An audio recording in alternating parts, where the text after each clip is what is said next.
Alright, this is going to be video number 1 of solving hacker rank problems. I'm going to start with just the first Project Euler problem. Hopefully we'll do some more advanced stuff. What I've heard is that the Project Euler problems on hacker rank are slightly more difficult in that hacker rank has an auto grader and it uses test cases that are more difficult to brute force in cases where there's a kind of clever solution that isn't just brute forcing. So we're going to use hacker rank as opposed to the traditional Project Euler problem. I want to preface this with also saying I'm going to do all of these in Python 3. If there are requests for other languages, I'm more than happy to do these problems in really any language. I chose Python for a few reasons. One, it's going to be the easiest to type, especially while talking. There's not a lot of syntactic overhead for both me that's programming it and you that's reading and watching. So if you understand the ideas, which I think is easy in Python, you should just be able to immediately transcribe it into any other language. But again, if people want to see other languages, I'm more than happy. I just picked Python because it's kind of the simplest to program, and not necessarily the easiest, but certainly the simplest. So and speaking of easy and simple things, let's start with problem 1. So we're looking for multiples of 3s and 5, and we are going to be given, it looks like, a number n and a number t, and what we want to do is to find the sum of all multiples of 3 or 5 that are less than n. So here it's giving us 2 trials. It's giving us 10 for the first trial, which we get 3, 5, 6, and 9 are all the multiples of 3 and 5 less than 10, which sums up to 23. And here we get 23. And then they're saying, just another test case, 100 gives us 2,318. So let's go ahead and solve this. And again, just to reiterate, we want the sum of all multiples of 3 or 5 that are less than n. On HackerRank, you generally get templates like this. I think other websites do that as well. So t is our number of trials. A0 is going to iterate over the number of trials, and n is simply just the input. So with a lot of problems like this, your best bet is just to try the dumbest thing you could possibly think of and then optimize from there. You want to have kind of just an okay starting point. So what we'll do is we'll just check every number from 1 to n minus 1 and say, is it a multiple of 3? Is it a multiple of 5? If yes, we're going to add it to some total. So let's start by saying total equals 0, and then we'll say for I in range n, this is going to go up to n minus 1, as range is exclusive in Python. And we're going to say if I mod 3 is 0, 3 divides I, and I is a multiple of 3, or if I mod 5 is 0, then 5 divides I is a multiple of 5, then total plus equals I, and then once we're done with checking all of those, we're going to go ahead and print total. Now let's go ahead and submit this and see what we get. So generally when things spin for a long time, it means that you're going to get timed out. So, okay. So these should be timeouts then, because I feel fairly confident in, yes, timeout, timeout. All right, so that tells us the dumbest thing we possibly could have thought of was too dumb, and we need to optimize it. So let's take this and let's just make it the fastest that it possibly could be. So let's delete this, or actually let's think about what this is doing first. So really what we're doing is we're kind of looking through and we're generating the multiples of 3, multiples of 5. So multiples of 3, we're going to get a sequence that's 3, 6, 9, 12, 15, 18, 21. We can go on forever. And then multiples of 5, we're going to be getting something similar: 5, 10, 15, 20, 25, 30, 35, and so on and so forth. Or just for compactness, I'll get rid of the 35.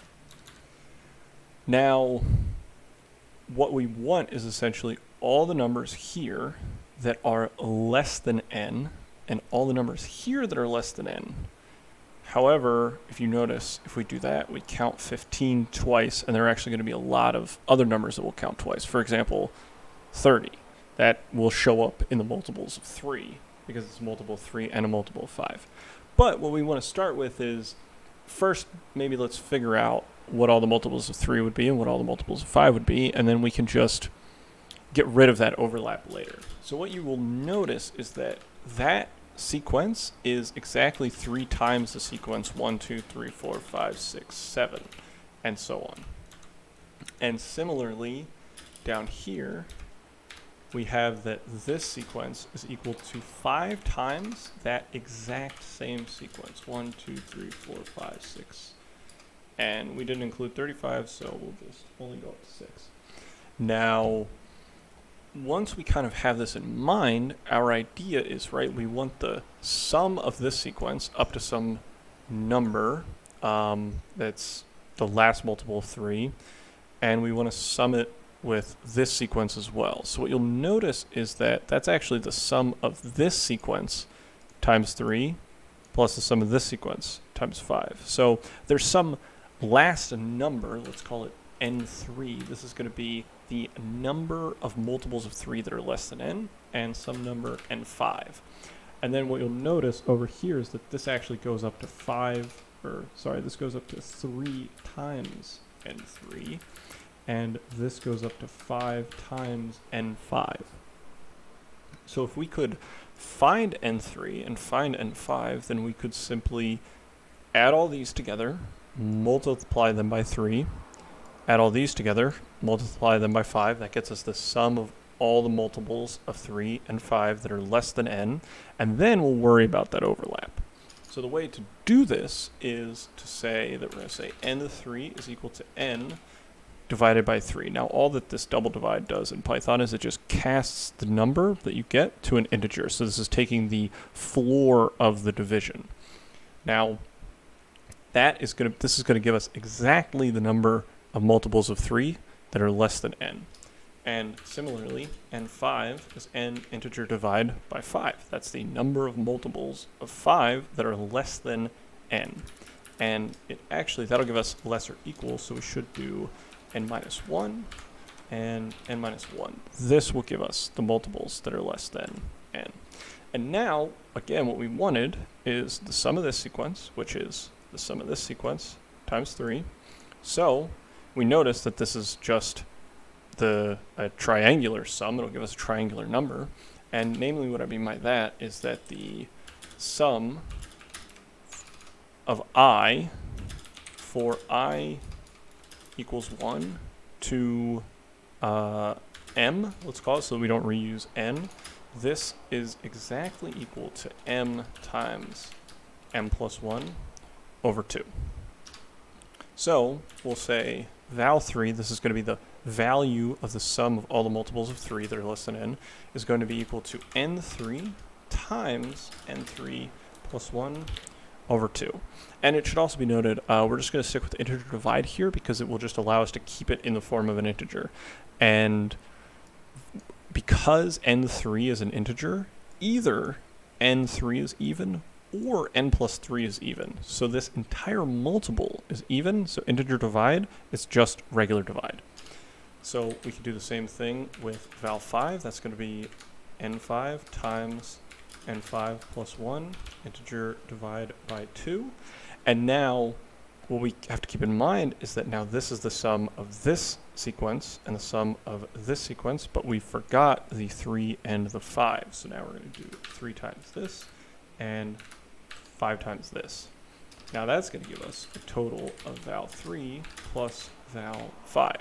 Now, as we mentioned before, and probably you have noticed by now, is that we are double counting a lot of numbers. Namely, as we talked about before, 15, 15, 3, and then if we continued this, 30 would also show up in there. So it's, if you know a bit of number theory, you know that essentially the intersection of these two sequences is simply just going to be the sequence of their least common multiple, which their least common multiple happens to be 15. So the overlap will actually be 15, 30, 45, and so on and so forth.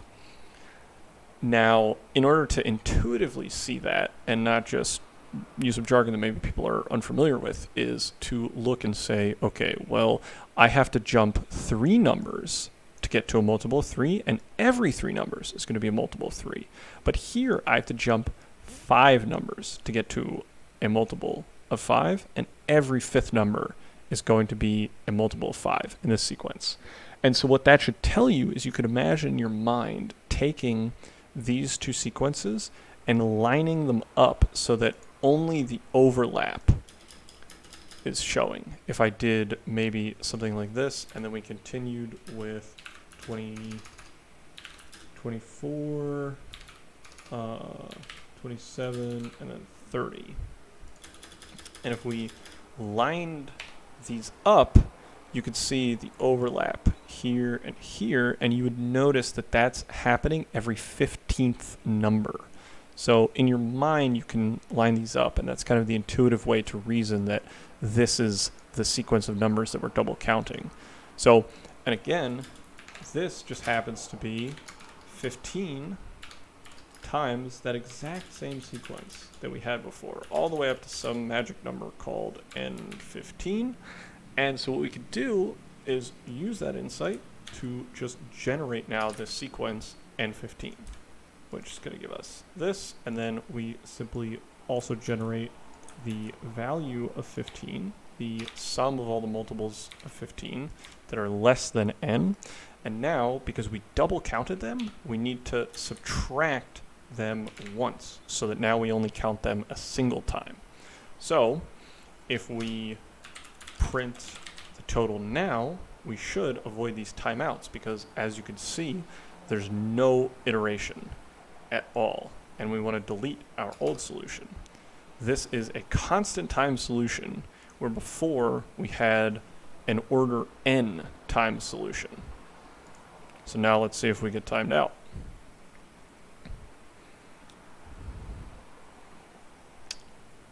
So that's strange. I'm going to go ahead and run the code once. Maybe there's just some bug in computing. There is not an equal sign here. That would certainly give us an error. And now, now we're getting now we're getting another error due to my poor ability to type. Yes, and there we go. Now that everything is in order, we pass all of our cases, and case 2 and 3, I believe we were getting timed out on in the original one. And here is, again, just the final solution.